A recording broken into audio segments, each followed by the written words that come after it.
It's potty up time for a few little babies.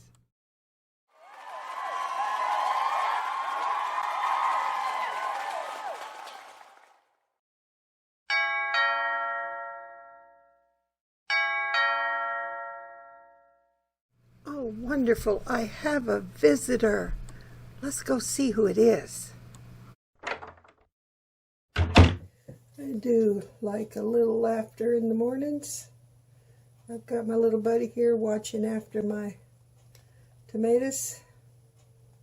He's been in my garden for years and takes care of things. And they're a little dry, so I'm going to water from the bottom. This video is more for my own information because I could write it down, but unless you see it, sometimes it gets lost in the mix. If you're really, I should maybe not put him in here anymore. Let's move him right here for now.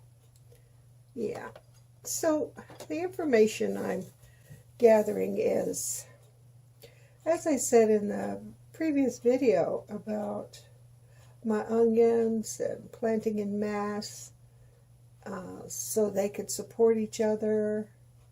Charles Downing grows in mass a lot, like this. These are my Tokyo turnips. They don't have their true leaves yet. And these are my, oh shoot. What is that? Snowball, yeah. I don't know why that. Anyway, snowball turnip. So, yeah, they're getting their true leaves, which is amazing because as I look at them and observe the plants in the wildlife, so to speak, this looks like a wildlife, a wild hot mess. But I'm going with it this year. I'm not planting just single seeds in a single tray, cell tray. But these snowballs are becoming the leader of the pack. And they were out after the Tokyo turnips were. So what tells me is this is planted in mass, so they are being stunted right now. They're going to get their true leaves. I could see them coming out of the elbow there of the plant. You won't be able to see it in the video, but it sort of tells me that, you know, they're crowded now and they need to be potted up so they could catch up with the not so crowded snowball turnips. So I didn't put so many in here, seeds, just to see what would happen. And now they're getting their true leaves first, and they're growing taller, which they were shorter before. So that tells me a little bit. Whether I'm right or wrong is, I don't know which, but I was watching a YouTube video, and she said if the little seed pods get stuck on the leaves, which 9 times out of 10 most of mine do, she said just spit on your fingers and they will loosen and come off. I didn't spit, I just wet my fingers in the bowl there. But I guess if you don't have a water bowl handy, you could spit on your fingers if you wanted. I don't know if that's something I want to do, but in a pinch, in the survival of my plant, I will spit on those fingers. Now, I am running a test with mass planting on the fennel. It's doing absolutely nothing. Now, fennel is a hard shell, really hard shell seed. These seeds were old, too. Probably 2016, 17. So they may not be viable, and they may be just taking their time to germinate because of the structure of the seed cell. So I'm not going to disturb that because this hot mess here is a test. Now, I also planted on March 17th banana peppers. Now these are from Save Seed. I had old seeds. That's all I seem to have. That's all I'm planting right now, except for in the back there. That's all new seeds that I just bought in the tray back there. But these seeds were Save Seeds from the banana pepper I grew last year. And I was beginning to wonder, and it kept drying out on me, and I kept spritzing it from the top, actually, because it was dry. And it didn't look like it was doing anything, but it's a pepper plant. I had to keep reminding myself, Laura, it's a pepper plant. They take a while. Sometimes they could be quite stubborn. But then I noticed that my mundane peppers were up early. Of course, these are new seeds as well. These were bought, when was it, last fall? Sometime in the winter I bought them so I'd get a head start on getting my seeds in my house so I'd be ready to sow them when I wanted to. So there is something to say about old seeds and new seeds, but not all the time. I have old seeds that just popped right up, lickety split. So who knows? I guess it all depends on the seed and how warm you have it, or if it's cold enough, or if they needed to stratify first. Or I find carrot seeds need to stratify first.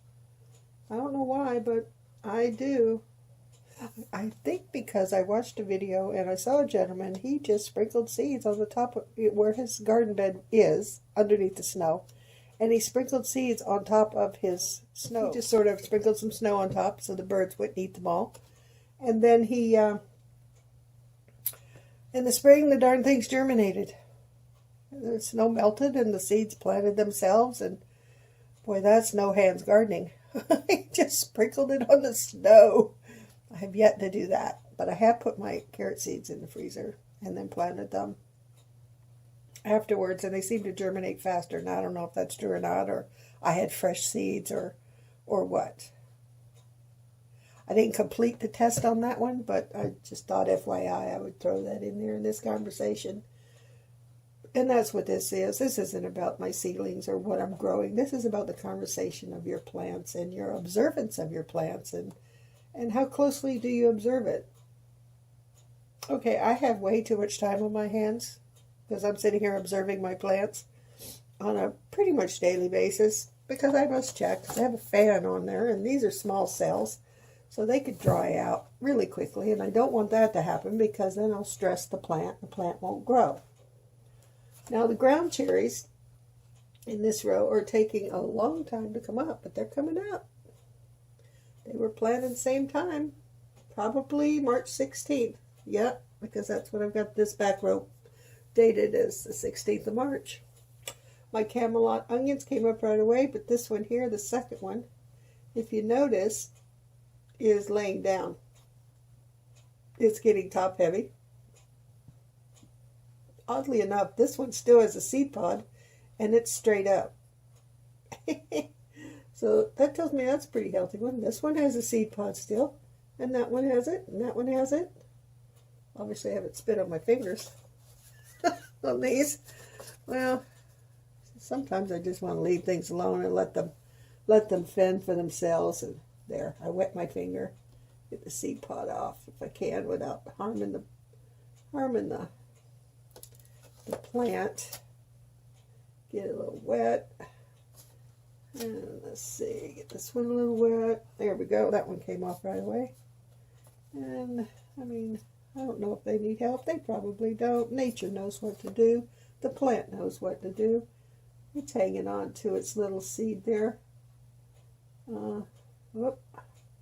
I'll leave that one there. It doesn't want to easily come off, so I'm not going to stress it out by yanking on its little head. It's going, what's this big monster doing to me? So, what I'm going to do today is I am going to pot up, I'm going to pot up my Tokyo turnips because I think they're going to suffer from now on. It's time to pot them up. My beets I'm going to leave alone. They seem to be okay. I watched Charles Downing. I'm going to try this year. I'm learning a lot of things from him. UK gardener. he has a market garden, and so he likes to do tests, and he videos them, and he tells us, what works for him and what not, which is good in most cases. In other cases, not, because you don't have the same climate, and so you have to take those variables into account. But as far as potting up seeds, he does it in his greenhouse. He does it in his, he has a, like a sunroom off the side of his house. He puts some in there, I noticed.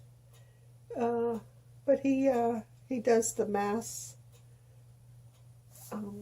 seeds here for the, what is this, chard and beets. Did I say beets earlier? I probably did. I meant chard.